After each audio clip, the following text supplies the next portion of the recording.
G'day guys and gal. Since the end of the Heresy, many of the traitor legions have been putting in an absolute shift to combat the Imperium in the Long War. The Black Legion are engaged across countless war zones, completing 13 Black Crusades, the Death Guard nearly overran Ultramar, the Thousand Sons keep attacking Fenris, Angron and his World Eaters are a huge issue in the current setting, and the Night Lords are just fighting to survive. But regardless if they're useless or not, every traitor legion seems to be doing something, other than the Word Bearers it seems. We've barely heard a peep out of Kor Phaeron, Erebus, or even Lorgar for almost 10,000 years. The Wordbearer stories we do have often see the demigod kitty fiddlers on strange, niche side quests or as supporting characters for the more epic Chaos Warlords from other legions. So that begs the question, what have the Wordbearers actually been doing since the end of the Horus Heresy? Have they actually been doing cool stuff behind the scenes, or are they just tossing their salads, waiting for their Primarch to come out of his goon tower? Before we get started, we have a very controversial major mini release today, as I present the Hated One, a man with zero friends, who fancies himself the Hand of Destiny despite no one actually caring about him anymore. Now, despite being hated, I did actually end up giving him an extremely epic model. If you're gonna do it, you may as well do it right,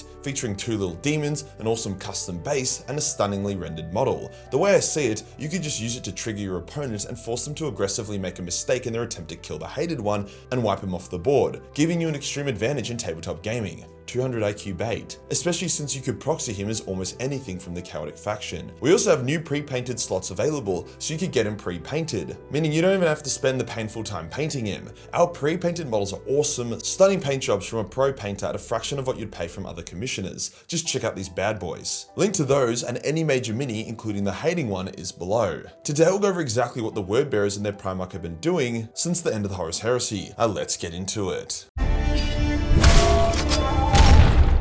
Okay, so we do need some context which explains why the Wordbearers have been mostly quiet, or seem mostly quiet, especially with how big of a role in the heresy they played. Just before the Siege of Terror, Lorgar believed that Horus was no longer worthy to lead the traitors. He was not embracing the power of chaos, but instead attempting to control it. See, Lorgar actually saw a path to enlightenment via chaos, all of humanity illuminated to the truth, a symbiotic merging of demon and man to create a new super race. Horus instead didn't really have much of a vision beyond killing his father and becoming the new emperor. Horus was actually extremely delusional and was losing his mind, slipping in and out of a coma. Sometimes he would be the charming, charismatic Horus. Sometimes he would be the dreadful, terrifying War Master. Sometimes he would be struck by dementia, calling his warriors incorrect names or believing he was still in the Great Crusade, surrounded by his old warriors like Sejanus. However, Lorgar is a weak-ass bitch and he was betrayed by his son Zardu Layak. See, Layak was supposed to unleash the bound Fulgrim upon Horus, which would also unleash Inkari, and then Lorgar would also strike. The 2 Primarchs and 1 greater demon, potentially enough to take out Horus. However, Layak believed in Horus, so withheld Fulgrim, hence withheld Inkari. Horus was also forewarned of Lorgar's betrayal, so he just beat the shit out of his brother, before banishing Lorgar from the heresy. Most of Lorgar's legion went with him, with Layak and a few thousand staying by Horus's side. So we had a pretty disconnected Lorgar, who felt not much allegiance to the traitor's cause, and now just watched from the sidelines. Layak and pretty much every Wordbearer that fought on Terror also killed, so those involved Wordbearers became a non-factor. Now the irony behind the Wordbearers is that although they worship Chaos as their gods, they are very much aware of what happens to Chaos followers when they die, and they know it's not pretty. So unlike many other traitor legionnaires, the Wordbearers are not huge on large-scale pitched battles or getting mowed down in meat grinder wars. They saw the siege and the loss of hundreds of thousands of Space Marines and how those Space Marines were torn apart in the warp, and said fuck that. That's why Wordbearers somewhat fear death and don't pick battles they don't think they can win. It's also why out of all the traitor legions, they employ the greatest amount of cultists, who they use as cannon fodder and chaff to avoid having to spend their own lives. But I am getting a bit ahead of myself. With Lorgar and his legion banished from the heresy and the Wordbearers that stayed behind dead, the 17th Legion didn't really take part in the scouring too much, instead staying on their new homeworld of Sicarius as they had abandoned Colchis and allowed it to be bombed into oblivion by the Lion. They used millions and millions of slaves to turn Sicarius into a massive preacher world, full of gigantic cathedrals and monuments to the Dark Gods. The biggest of these was the Templum Manficio, which was Lorgar's personal tower. Because of all of his loyalty to the Dark Gods and because of the atrocities committed by the Wordbearers in his name,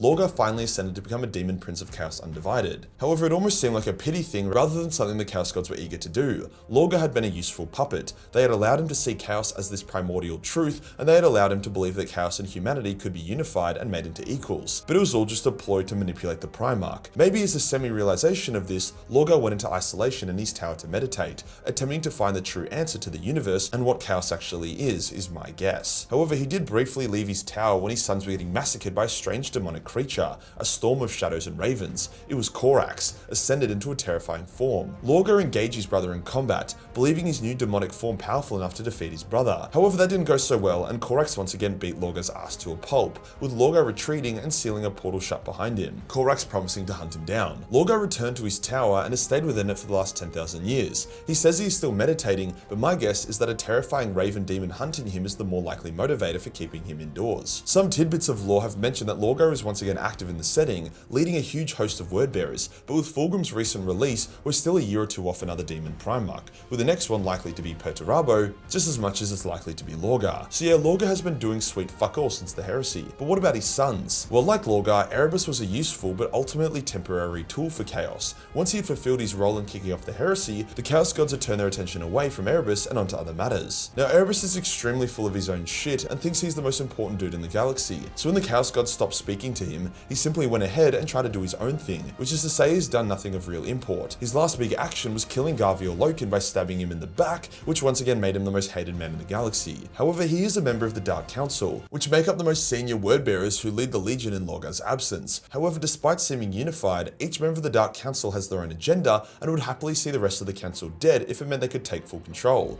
So Erebus has taken armies of wordbearers here and there, but it's always been a footnote in a codex, never anything that important. He is active in the current setting, taking part in the 13th Black Crusade, but everyone and their cat took part in the 13th Black Crusade. I expect we won't see much juicy lore for Erebus until the Wordbearer range release. Hopefully his lore is just him getting raped to death by a Hellbrood or something. Kor Phaeron seems to hold the most authority in Lorgar's absence, being titled Keeper of the Faith, like the chairman of the Dark Council. Kor has actually been pretty active, politically to maintain his role, but also in the wider galaxy. He and Erebus often battle for control of the Dark Council, attempting to have the other assassinated, but they always fall short. Kor Phaeron has fought against the Imperium on numerous occasions, attempting to penetrate Imperial systems and flood it with corruption. He also has a habit of targeting and attacking black ships, those ships used by the Sisters of Silence to round up and bring Sarkis back to Terra to be used as fuel for the Golden Throne. He is worried that the Star Child may be returning, thus is working to try and prevent that. While this is all quite interesting, once again it's very sideline, side quest sort of shit. Even Marduk, a cunning wordbearer who is engaged in missions against the Necrons, Tyranids, Dark Eldar, Grey Knights and other cool factions, is still someone I believe next to none of you have heard of, as once again his missions are so political within the wordbearer hierarchy or hyper-specific on obtaining certain artifacts. Marduk's missions almost always end with a lot of wordbearers dying. Now the Wordbearer Legion is absolutely massive. They didn't lose a massive chunk of their legion like the other legions did during the Siege of Terra, and their gene seed is very stable, thus they have a high recruitment rate, on top of them not really enjoying death too much. So in every large chaos engagement, there is almost always wordbearers present doing wordbearer shit.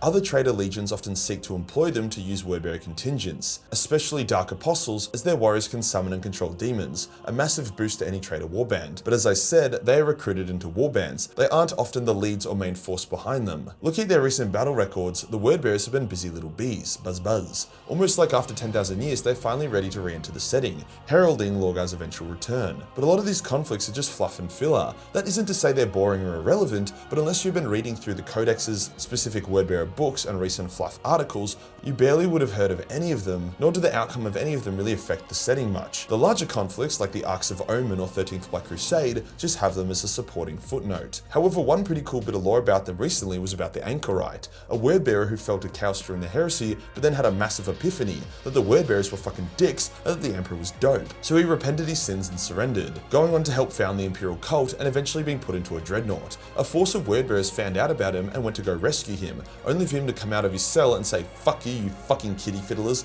before sprouting holy wings and raping the shit out of all demons and wordbearers with his divine wrath. Loyalist wordbearers are dope. Loyalist wordbearers are dope. Speaking of loyalist wordbearers, what about Barthuza Narek, the most based wordbearer of them all? A guy that decided chaos was cringe and that murdering Lorgar would be hilarious. We don't actually know what he did post-Heresy. All we know is that he was on Terra during the siege, hunting Lorgar. However, Lorgar was on Sicarius, and Lorgar is still alive in the current setting, so obviously the mission hasn't succeeded. In saying that though, one of the short stories from the upcoming Era of Ruin Horus Heresy book will be about Narek, which I believe will conclude his story. Perhaps him wounding Lorgar will force Lorgar to ascend to become a demon prince, something he potentially wanted to avoid, as maybe he learnt the truth behind that fate. Hard to say, I'm keen to know. Either way, the spotlight has been about 100 light years off the wordbearers for a while now. They were always the least liked of the traitor legions, having some of the dullest, most unlikable characters, with all the cool ones getting killed off. This is why I believe they'll be the last to have their army released or Lorgar to be brought out. GW likes money and the wordbearers ain't the ones bringing it in. If you enjoyed the video and you want to support the channel, then pick up the hated one, or any other major mini. including from our new pre-painted service. Hit the subscribe button and hit the real subscribe button for more hated content. Join the Discord for more memes that I'll see you in the next one.